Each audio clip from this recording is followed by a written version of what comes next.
তৰে দূৰ দুকুলু পশি গঙ্গা কাবেৰী পৰে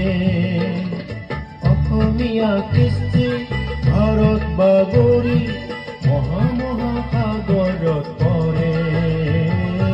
দুই তৰে দূৰ দুকুলু পশি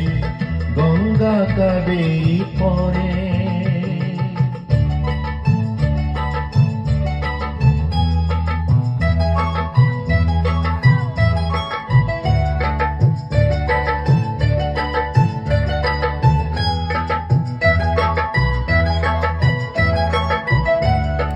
শংকৰে দিছিলে নাম